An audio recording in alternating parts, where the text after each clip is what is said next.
Lucas 15, versículo 11. Isso. E diz: um certo homem tinha 2 filhos. Quantos filhos? 12. E o mais moço deles disse ao pai. Quem disse ao pai? Mais moço. Em outras versões, como na King James, vai dizer o mais novo. Disse ao pai: pai, dá-me a parte dos bens que me pertencem. E ele repartiu por eles a fazenda. E poucos dias depois, o filho mais novo, ajuntando tudo, partiu para uma terra longínqua e ali desperdiçou os seus bens. Ele fez o quê? Desperdiçou os seus bens. Vivendo dissolutamente. Verso 14. E havendo ele gastado tudo, havendo ele feito o quê? Gastado. Houve naquela terra uma grande fome e começou a padecer necessidade. 15. E foi e chegou-se a um dos cidadãos daquela terra, o qual mandou para os seus campos a apacentar porcos. O que ele foi fazer lá? Volta. Apacentar porcos. Isso, ele foi apacentar porcos. 16. E desejava encher o seu estômago com as bolotas que os porcos comiam, e ninguém lhe dava nada. 17. E tornando em si, em outras versões vai dizer que caindo em si, disse: quantos empregados de meu pai têm abundância de pão, e eu aqui pereço de fome. Antes de eu passar para o 18, volta para mim o 17. Aqui no começo do versículo, o que acontece com ele? Tornando em si. Repita comigo: tornando em si. Tornando em si. Ou caindo em si. Ou caindo em si. Isso. 18. Levantar-me-ei e irei ter com meu pai. E dir-lhe-ei: pai, pequei contra o céu e perante a ti. 19. Já não sou digno de ser chamado teu filho. Faze-me como um dos teus empregados. E levantando-se foi para o seu pai. Ele foi para onde? Para o seu pai. Ele foi para onde? Para o seu pai. E quando ainda estava longe, viu o seu pai e se moveu de íntima compaixão. E correndo, lançou-se-lhe ao pescoço e o beijou. E o filho lhe disse: pai, pequei contra o céu e perante a ti, já não sou digno de ser chamado teu filho. Mas o pai disse aos seus servos: trazei depressa a melhor roupa e vesti-lo, e pondo-lhe um anel na mão e sandálias nos pés. E trazei o bezerro cevado e matai-o, e comamos e alegremo-nos. Próximo. Porque este meu filho estava morto, esse filho estava morto, e reviveu. E reviveu. Tinha se perdido, ele tinha o quê?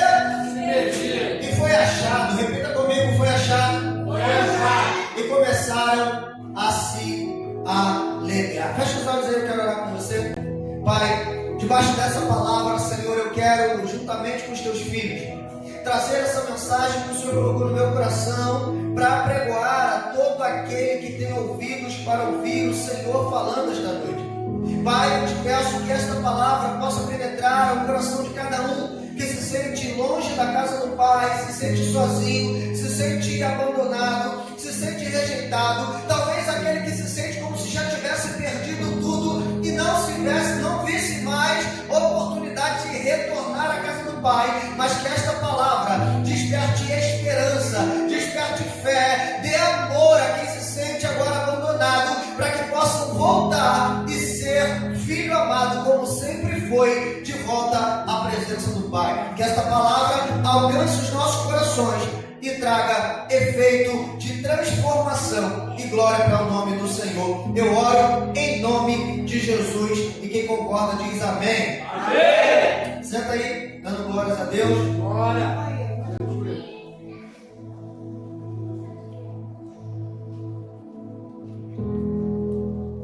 Você conhece o texto? Certamente já ouviu alguém falando a respeito. E nós estamos na terceira campanha no mês de julho, mês da maturidade. Repita comigo: mês de julho, mês da maturidade. E como é que a gente vai pregar um texto, Gustavo, em que a gente fala sobre a imaturidade de um garoto que pediu de forma precipitada a herança do seu pai. Todos nós sabemos que herança é algo conquistado, adquirido pelo pai e deixa para o filho depois que morre. Ou seja, herança é como um presente que fica de alguém que construiu, morreu, mas deixou patrimônio para quem ficou. Todo pai tem o desejo de deixar uma herança para que possa sustentar seus filhos. Todo pai tem o desejo de construir algo significativo para ajudar os filhos.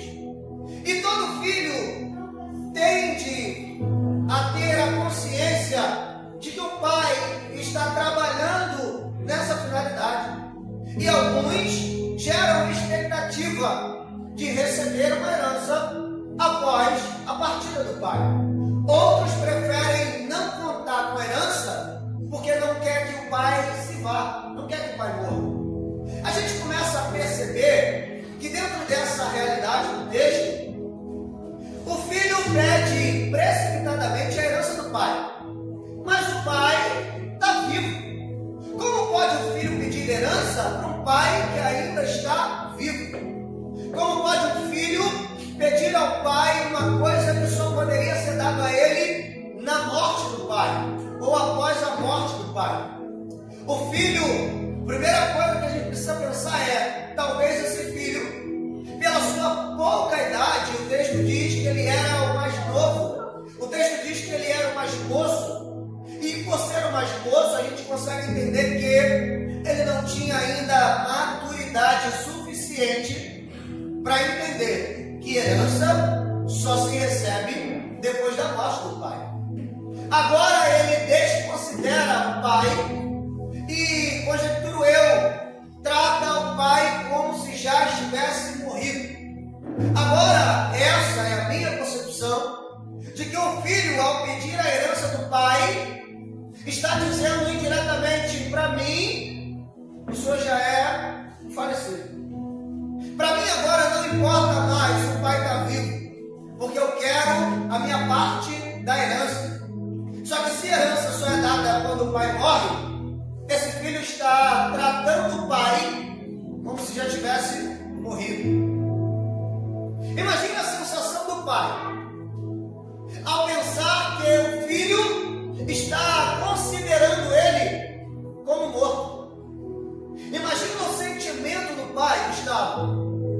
Imagina o sentimento do pai que vê o filho, talvez ganancioso, pedindo uma coisa que não lhe pertencia, pedindo uma coisa que ainda não era chegado o seu tempo, pedindo alguma coisa que faria o pai se sentir como um morto.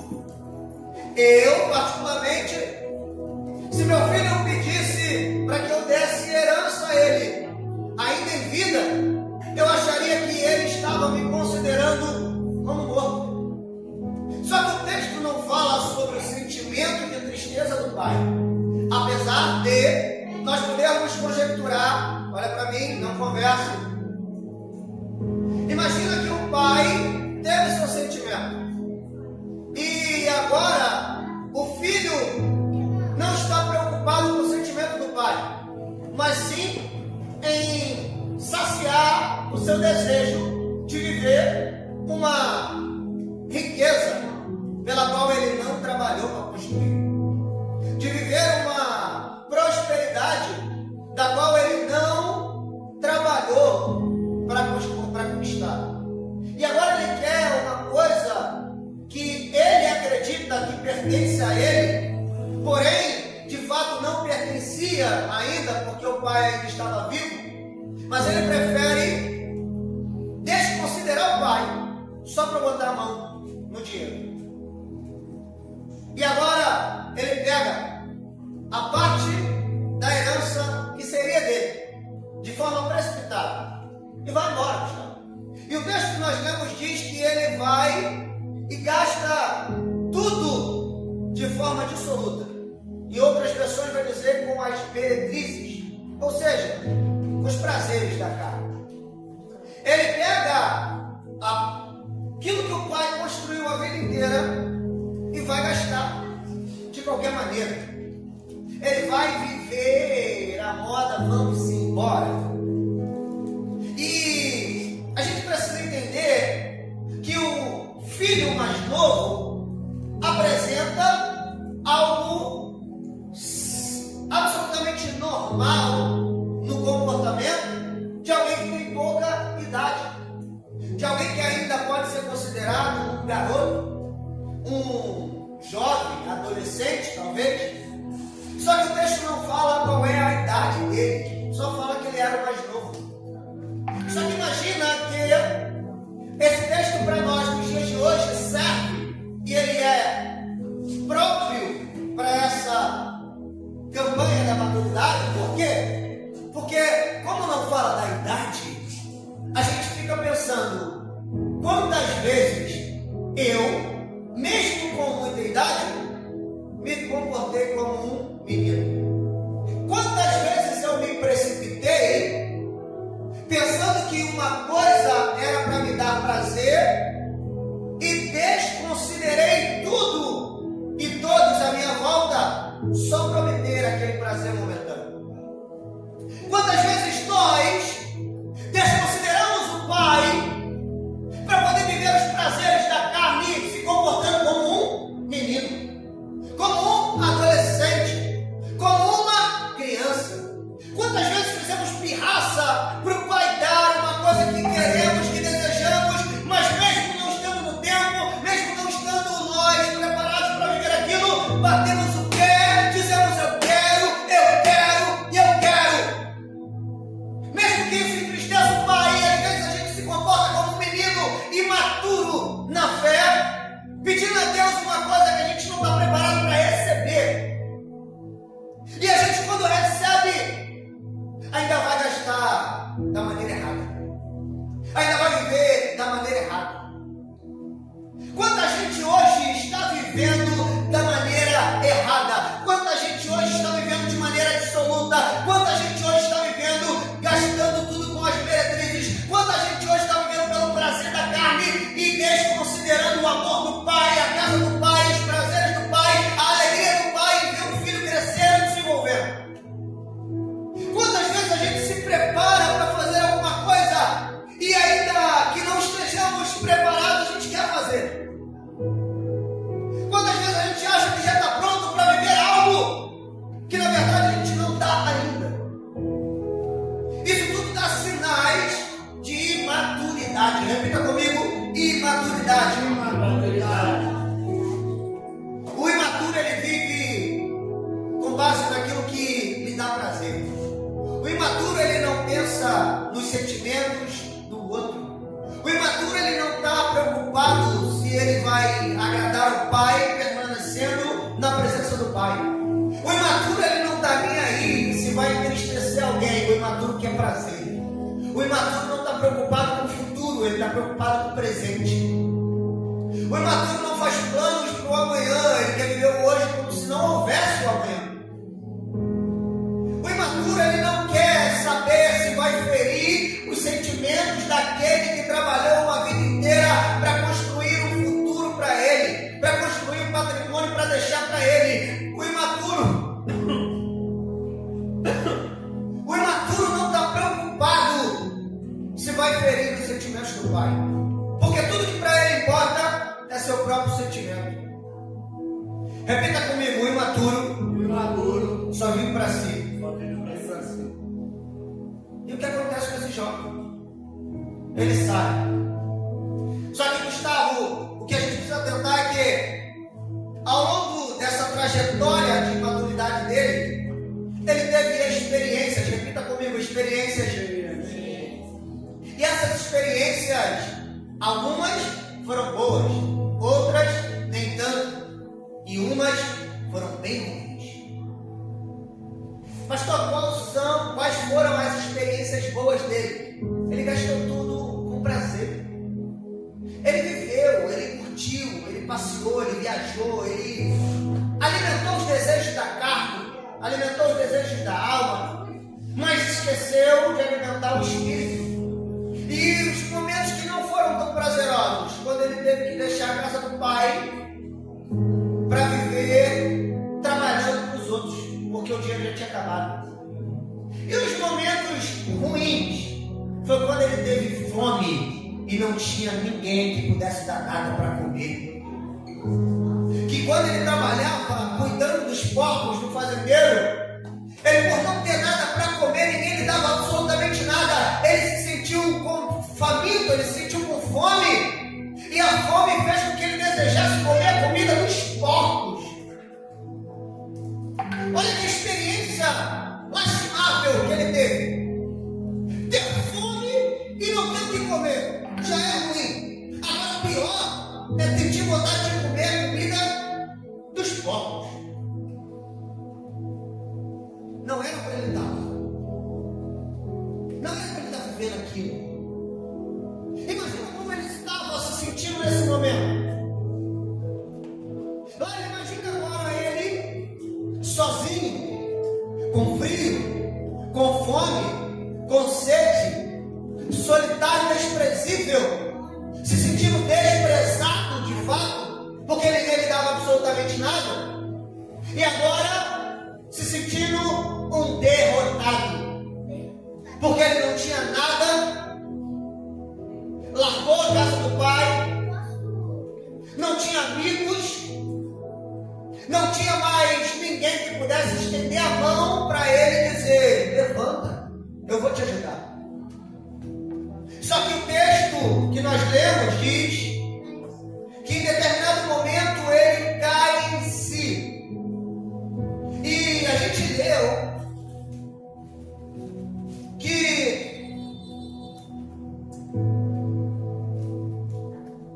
ele chegou num determinado momento, caindo em si, se deu conta: quantos empregados o meu pai tem?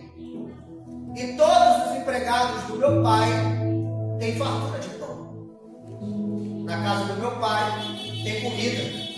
Na casa do meu pai tem moradia. Na casa do meu pai tem lugar confortável. Na casa do meu pai tem amigos. Na casa do meu pai tem respeito. E agora? Ele não tem nada e nem ninguém.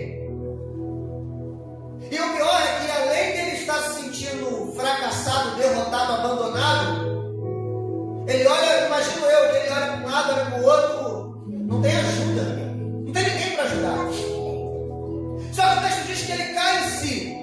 É quando ele olha para dentro dele e diz: o que é que você está fazendo aqui? Não era para estar aqui. Caindo em si, Gustavo, imagina ele se confrontando no espelho. Quem é você? O homem que está vivendo esse momento terrível não é o mesmo que estava vivendo com o pai. O homem que saiu da casa do pai era um, e o que está agora desejando comer as comidas dos porcos é outro. Primeira característica de alguém que está completamente perdido, distante da casa do pai: ele se sente perdido. E quando alguém se sente perdido, ele gera uma crise de identidade. Repita comigo: crise de identidade. E ele deve se perguntar: quem sou eu? Como é que o texto me dá base para dizer algo desse tipo? Porque quando ele cai em si e pensa na casa do pai, ele fala: até os empregados do meu pai têm fartura para comer e eu não tenho nada. Só que como filho ele sabia que o lugar dele era na casa do pai. Como filho ele sabia que na casa do pai ele tinha nome, que na casa do pai ele era respeitado, que na casa do pai ele era honrado, que na casa do pai ele tinha uma posição, que na casa do pai ele era alguém de valor. Só que agora, por estar distante da casa do pai, ele não tem identidade, ele não tem destino, ele não tem endereço, ele não tem nada e ele não tem amigos.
é que quando ele cai em si, Gustavo, ele lembra da casa do pai.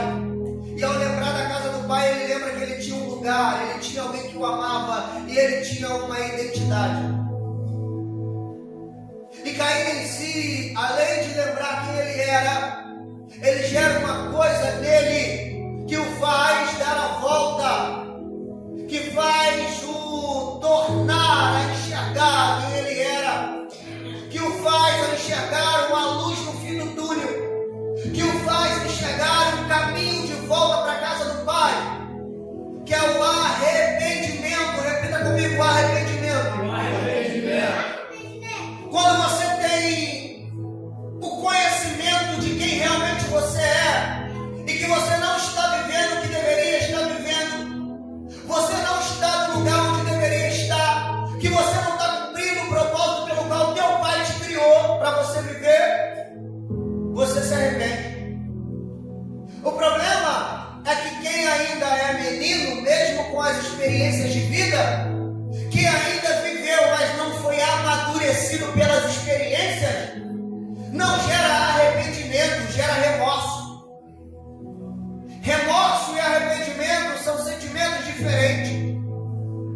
Remorso é o sentimento de culpa carregado de condenação, que não gera expectativa de retorno, mas muito pelo contrário gera orgulho.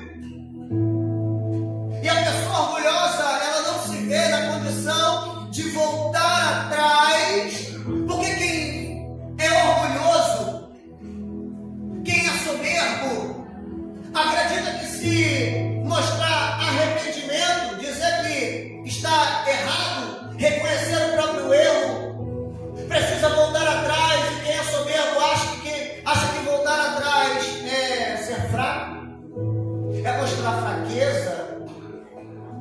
Quem é soberbo, quem é orgulhoso, quem não gera amadurecimento das experiências, acredita que voltar para a casa do Pai é um regresso.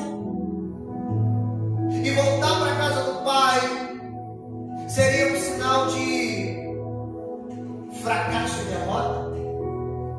Esse alguém não está arrependido, ele está com remorso. E remorso, Rauana, não gera em nós o sentimento de perdão, porque o sentimento de perdão só pode vir para quem se sentiu arrependido e deixou aquilo que fez de errado. A Bíblia diz que aquele que se arrepende e deixa alcança a misericórdia. E quando as experiências da vida não gerem em você arrependimento pelo aquilo que você fez de errado, você não tem arrependimento, você tem remorso. E a gente aprende com esse jovem que quando ele se arrepende, ele lembra de quem ele era, da onde ele estava, ele lembra do pai, ele lembra de como o pai o tratava, e ele precisa reconhecer: cara, eu caí, eu falhei, pequei contra o céu, pequei contra o pai, já não sou mais digno de ser chamado seu filho. Até aqui ele está demonstrando que ele está reconhecendo quem ele era, mas o que ele estava vivendo não lhe dava o direito de voltar a ser quem ele era, quem deixou de ser.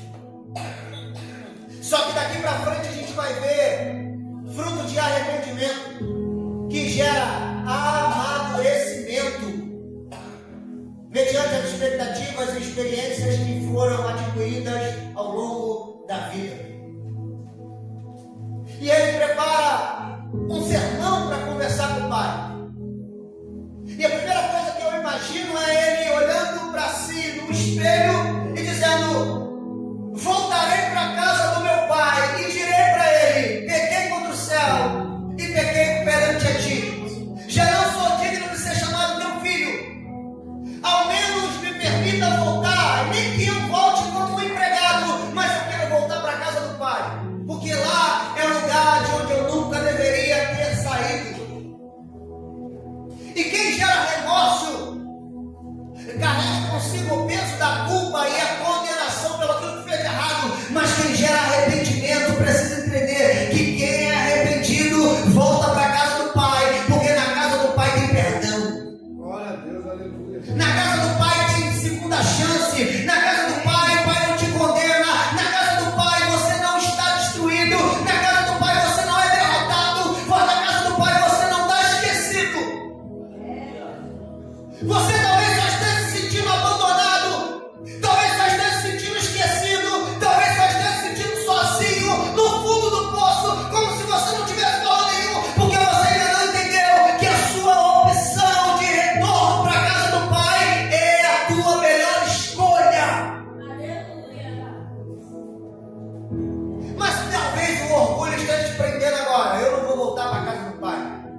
humilhado, talvez. Talvez você esteja pensando, eu fui traído. Talvez você que está assistindo esteja pensando, na casa do pai eu até tinha tudo, mas eu me senti desprezado por alguns. Tudo bem, te fizeram mal, você se sentiu ferido e por isso decidiu viver de qualquer maneira, e agora se sentindo no fundo do poço, sozinho, abandonado. Eu tenho uma palavra de Deus para você. Você não está sozinho. Jesus, meu Pai, Deus continua olhando por você e dizendo, eu tenho para você uma segunda chance. Se porventura até que você se sentiu arruinado, fracassado, derrotado, abandonado, sozinho, talvez até deprimido, por conta do peso que essa culpa lhe faz carregar, eu tenho uma palavra de Deus para você. O peso dessa culpa pode ser trocado hoje pela leveza do perdão, mediante ao seu arrependimento. Porque o filho arrependido, ele pensa, eu vou voltar para a casa do pai, eu vou voltar para o lugar onde eu nunca deveria ter saído. Eu vou jogar o orgulho de lado agora. Eu errei, eu pequei, eu falei, eu fui embora, eu gastei tudo, eu pedi até herança antes da hora, mas eu não vou permanecer carregando essa culpa, porque Jesus carregou esse peso por mim na cruz do Calvário, quando ele me deu o direito de que se eu me arrepender, eu posso obter o perdão. Porque Jesus tomou sobre si todos os pecados dos homens. Você não precisa mais carregar o peso dessa culpa. Você não precisa mais carregar o peso da condenação. Jesus tem perdão para você. Então para de andar solitário. Para de se sentir abandonado, esquecido. Você não está perdido. O caminho não foi esquecido. Você sabe o caminho de volta. Um filho de verdade sabe o caminho de volta para a casa do pai. Talvez as circunstâncias e os problemas te fizeram a acreditar que você já não é mais filho. Mas deixa eu te dizer uma coisa: o pai, ele nunca destrata um filho. O pai sempre olha para o filho como um filho. Não importa o que ele fez, não importa para onde foi, não importa como ele tratou, mas filho sempre vai ser filho aos olhos do pai. Você é filho. Você é filha. Talvez o mundo está olhando para você e está te desprezando pelo teu momento difícil. Só que no mundo, você é realmente alguém no lugar errado. Porque o teu lugar não é no mundo. O teu lugar é na casa do pai. Aleluia. E esse jovem arrependido, ele decide voltar. Ele faz um ensaio. E esse ensaio ele fala, vou voltar para a casa do pai. E quando eu chegar lá, eu vou dizer, pequei, errei. Não sou mais digno de ser chamado nem teu filho, mas pelo menos me faz como um dos teus trabalhadores. Deixa eu voltar para casa. E nesse ensaio, ele imagina, e se eu chegar lá e não for bem recebido? E se eu chegar lá, os meus irmãos não quiserem me abraçar? E se eu chegar lá na igreja, porque eu decidi voltar para a casa do pai, e os irmãos não me receberem bem por causa do meu erro lá atrás? O peso na consciência, talvez o inimigo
Porque o pai nunca está atarefado demais que não possa enxergar o filho. Glória!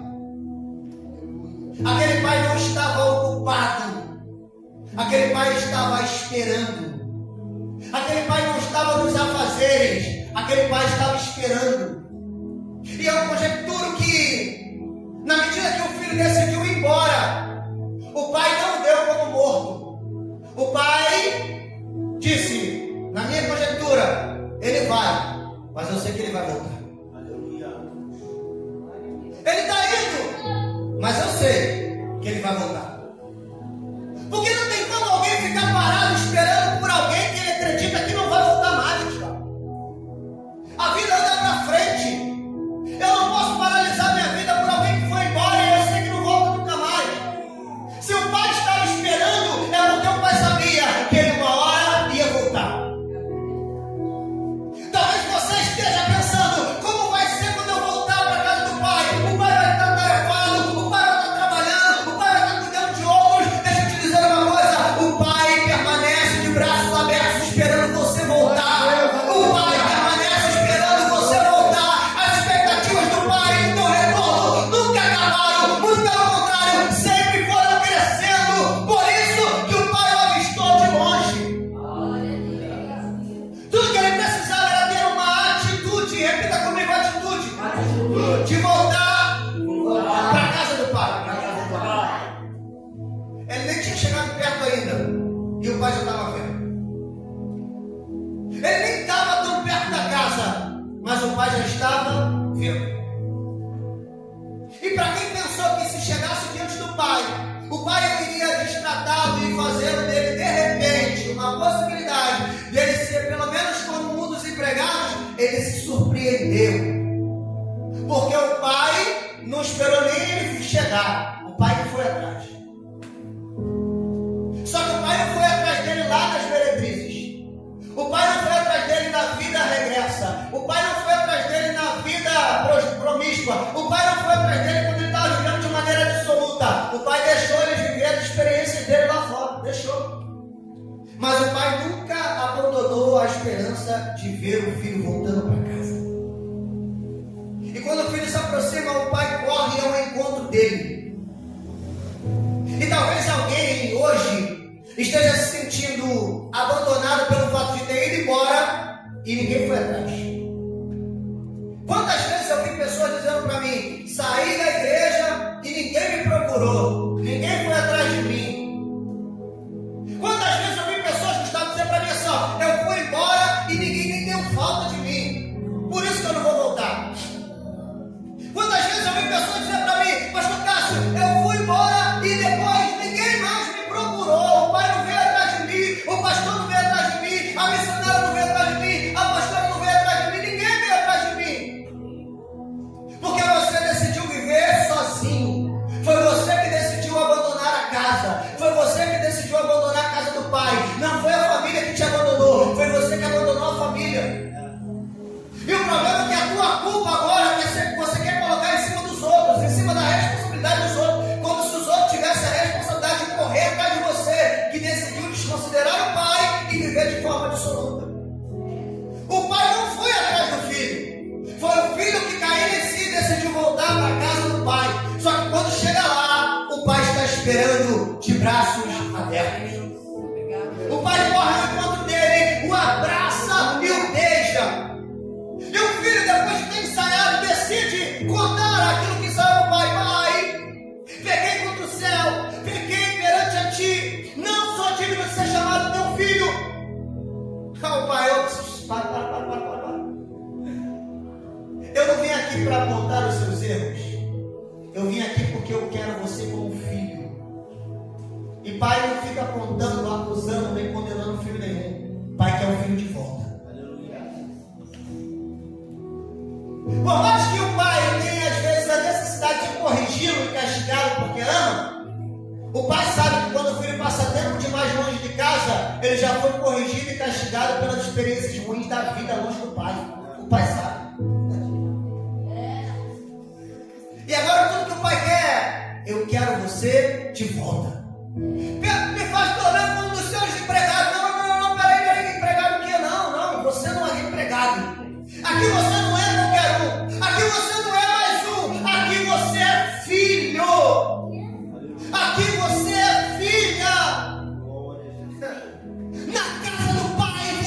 filho, na casa do Pai você é filha, na casa do Pai você não é qualquer um, na casa do Pai você não é alguém abandonado, esquecido, perturbado, condenado. Na casa do Pai você permanece sendo filho, só é necessário se arrepender e voltar. Aleluia.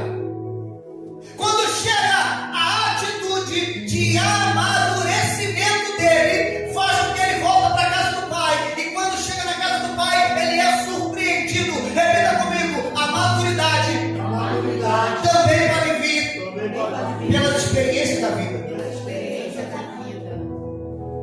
Posso te dizer uma coisa? Nem está no meu esboço, mas decidi falar para você agora.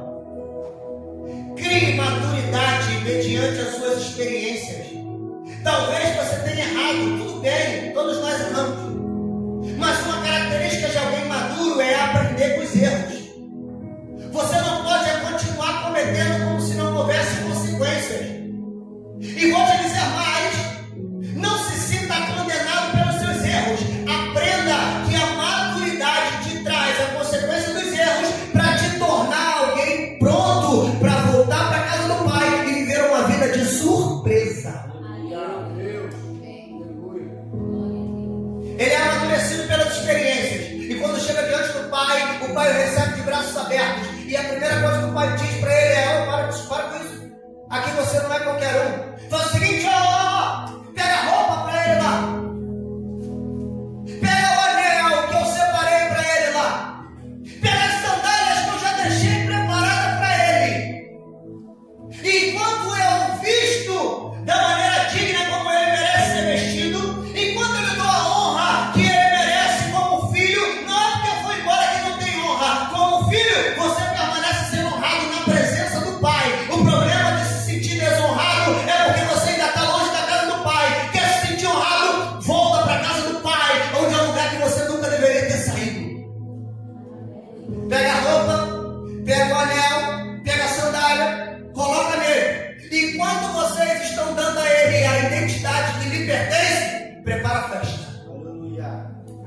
Pega o bezerro cevado. Sabe aquele que eu estava guardando lá para um dia importante? Chegou o dia. Vamos fazer agora uma festa, um banquete vai ser dado, porque o meu filho decidiu voltar para casa. Tem a parte do irmão que se descontenta de chegar e reclamar com o pai.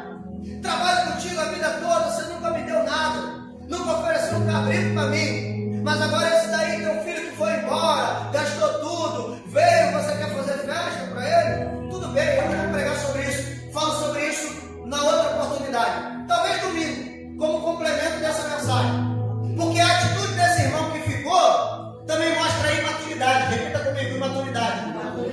E a gente vai aprender com ele. Ele tinha preparado, mas agora eu vou preparar uma mensagem em cima disso. E a gente vai pregar isso domingo.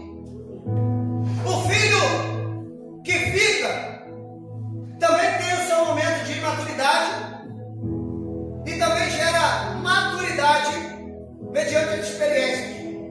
E agora, para eu correr no final, o pai diz para ele: filho, você tinha que se alegrar com a gente, porque esse meu filho, teu irmão, esse que você está dizendo que eu estou dando festa para ele, não é porque ele foi embora que ele deixou de ser teu irmão, ele permanece sendo teu irmão.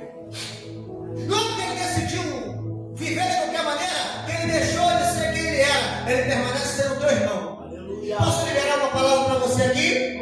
Posso liberar uma palavra para você que está em casa, que não foi embora, que não largou o pai, não abandonou o pai? Não olhe para aquele que decidiu ir como se fosse um qualquer. Não despreze quem decidiu ir, porque quando ele voltar, ele vai permanecer sendo quem ele era, e tudo que ele é teu irmão.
sentimento que o Pai tem por você. Aleluia. Fica de pé, eu vou terminar. O Pai está esperando você voltar. E não importa o que tu fez, não importa como decidiu viver, o que importa é que você hoje tem a chance de voltar para a casa do Pai. Então volte para a casa do Pai. Na casa do Pai você permanece sendo filho. Não precisa continuar se sentindo sozinho, abandonado, entristecido, derrotado. Volta para a casa do Pai hoje, porque o Pai está te esperando de braços abertos. Feche os olhos, eu quero orar por você. Pai, que cada um dos seus filhos que se sentiu sozinho, perdido, abandonado, ou talvez esteja carregando a culpa por ter deixado a casa do Pai, eu peço a Ti, amigo Espírito Santo, vá de encontro a cada um deles agora, nesse momento, e dê coragem para voltar para a casa do Pai. Pai, revele a sua